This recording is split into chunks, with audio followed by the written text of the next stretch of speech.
Welcome to We'll Talk Entertainment. This is episode 3. If you've made it this far, that means you like it. If you decided to stop at 1 and we were talking too much trash, that's fine too. Yep, you'll come back. It'll come back.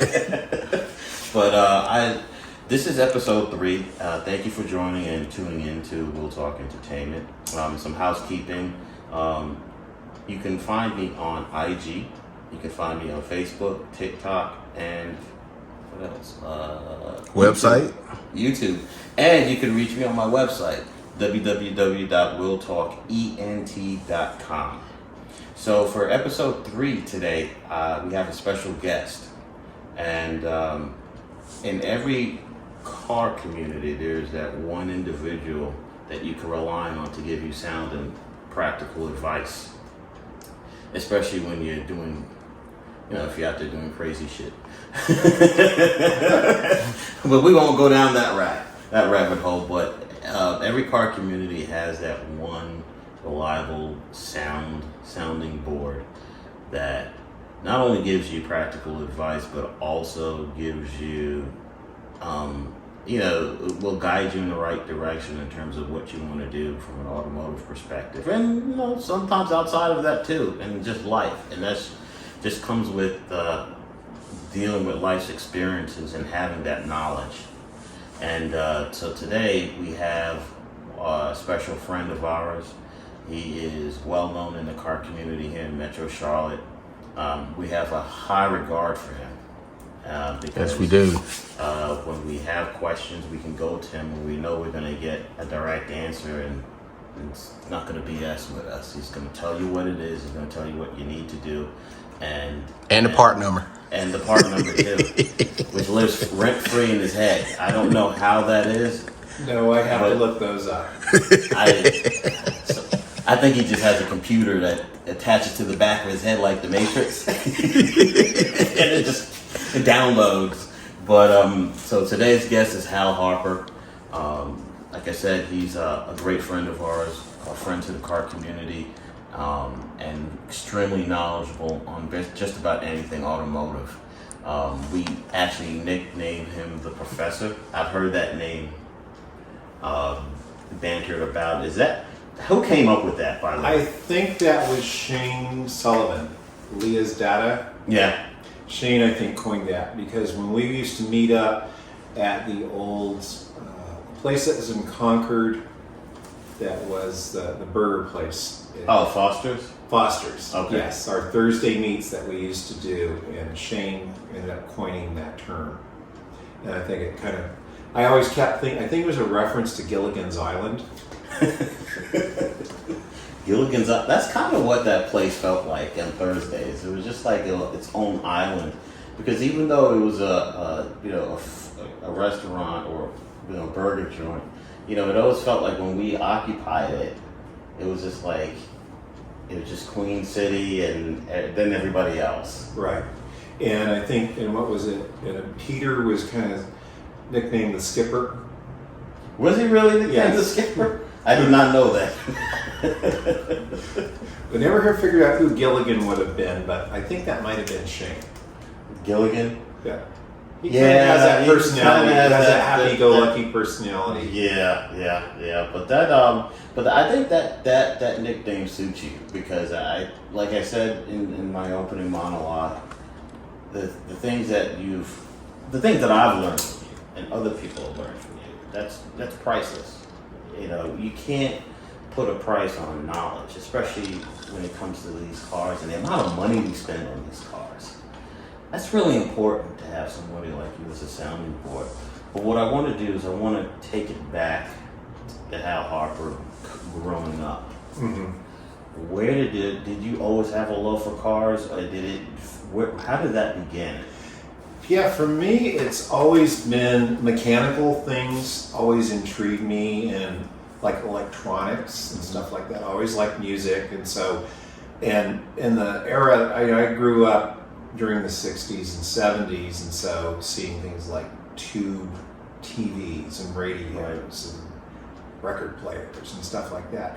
And when it came down to cars, it was a similar thing. And what's kind of ironic is a little background on my dad's side of the family. They're from Southeast Georgia, in a little rural area. And of all of the relatives, all of them had pretty run-of-the-mill cars. The exception to that would have been my dad's older brother. He was a large family, so there were 6 siblings. And he bought a 2-year-old 65 Mustang. So all of that, everybody else had pretty much all run-of-the-mill, plain Jane sedans. And that part, there were 2 dealerships, but I remember there was a Ford dealer and there was a smaller GM dealer in their town. This was a town that was like 2,500 population. And the next towns over of any size were like 30 miles away in one direction. The other one was like 43 miles away. So you grew up in small town USA? Well, I did not. You did not. My dad was in the Army, so I grew up in the Army. And so our journey covered, we were in 7 different states, but at one point we were in Alabama, in the Anniston area, just outside of Birmingham. And so we used to go back and visit. And that was the closest where we lived to where my dad's side of the family was. So for a couple of years, we could go back and forth. And other times we made some trips. But of all the things I remember, everybody, a lot of Fords, and all that. And my grandparents, remember, they had a 61 Falcon they had for years and years. And the funniest thing, so it's a quick side story, that they had that Falcon so long, I remember you could pull the ignition key out with it running. That was a little trick joke my grandfather loved to do. I remember entertaining me. Was that. And then jump forward a few years later, and how this happened, by this point my grandparents would have been close to retirement age. And I remember we went to see them, and they went from this like beige Ford Falcon 4-door to a 1970 Ford Maverick in grabber red with the grabber package. So it had the stripes and the decals. It was only a 6-cylinder, but it like was a complete and bright red like my cars are.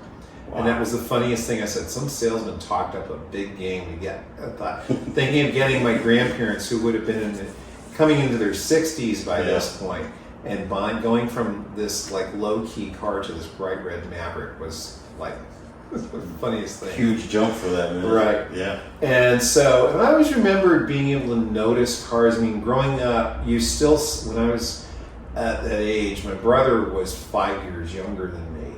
And so we would see different things, and it was like spotting Volkswagen Beetles and all this stuff and that.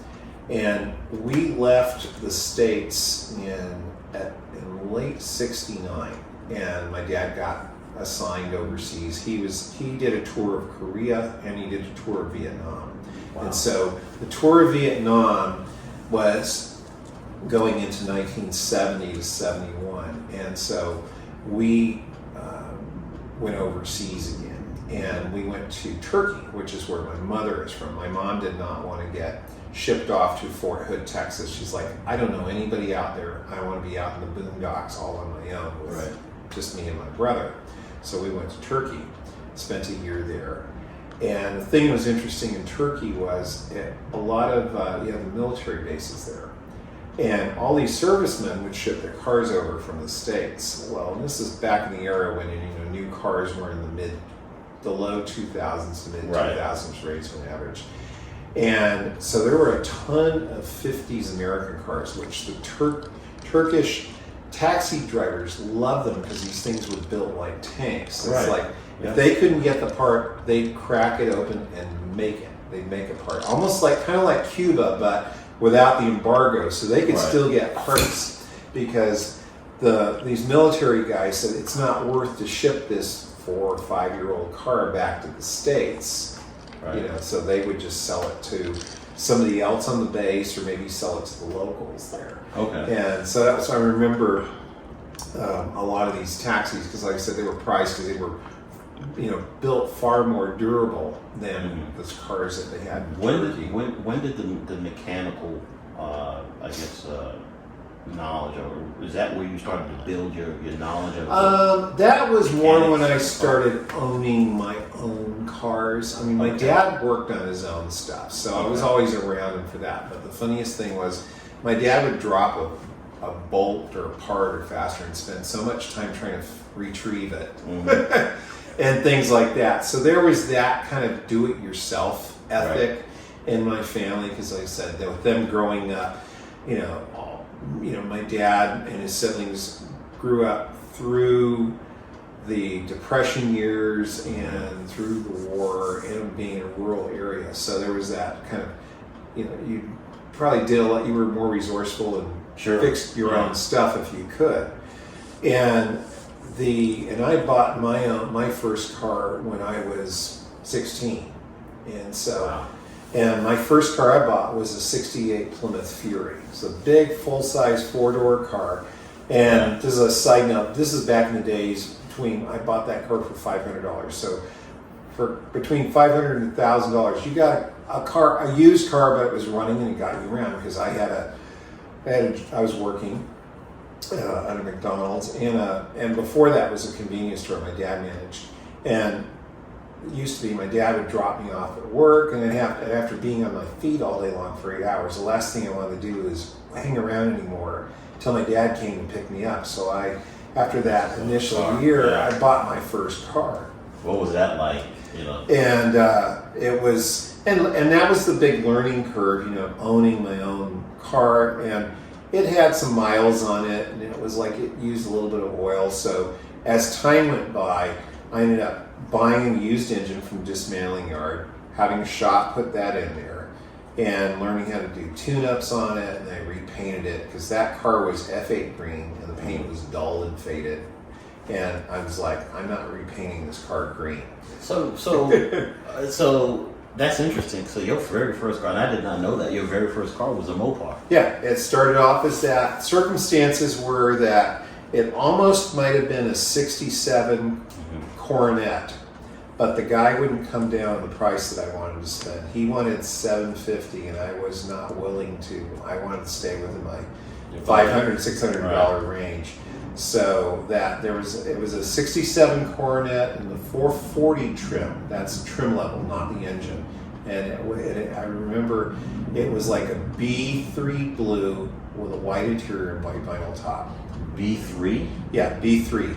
Chrysler had different color codes, and that last digit denotes a lower number denotes a lighter color and a higher number. So some of the color codes had a 1. Some of them ended with a 9. So that was there was a B3 blue, a B5 blue, and a B7 blue. I did not know that. Yeah, and then I can't remember if there was a B9, but B7 blue is almost like today's is that Frostbite? I was going to say that has to be. Or in kind of like about the color of what Frostbite would be, and they even had an even darker blue. You see what I mean? Yeah. At least now, who knows? Who remembers? Well, unless you're option codes. Well, the thing was that. with Chrysler, they had the fender tags, and especially from 1969 on up, the fender tag had very comprehensive amounts of information, and they were still putting that style fender tag, I think, up through the early 90s, because I remember being at a Cars and Coffee back when I lived in Portland, and there was a guy that had worked for Chrysler, got his hands on a Wagoneer like a 90 or 91, and this was a few years after Chrysler had acquired American Motors, which is where the Jeep brands and all the others came from. And he had this thing was like a bit of a time capsule, and sure enough, it still had the fender tags like Chrysler had been using since the late 60s that had all of the codes for engines, transmissions, axles, ratios, trims, colors of the trim, order dates, build dates, and all that sorts of things. So you start off with Mopar, you got the 68 Plymouth Fury, right? And you're doing your own work. At that time in your life, what was actually your dream car? I always liked the muscle cars, because by that point, the car I originally wanted to buy when I was in high school would have been a Challenger or Barracuda, so the E-body cars. Okay. And the problem was that these were, at this point, this was in the late 70s, there weren't that many of them around. That those cars didn't sell in really high quantities, and so the newest version of those cars would have been about 4 or 5 years old, so they might have still been with the original owners. And the few that I saw that I ran across, the build quality was, or just the condition of them wasn't all that great.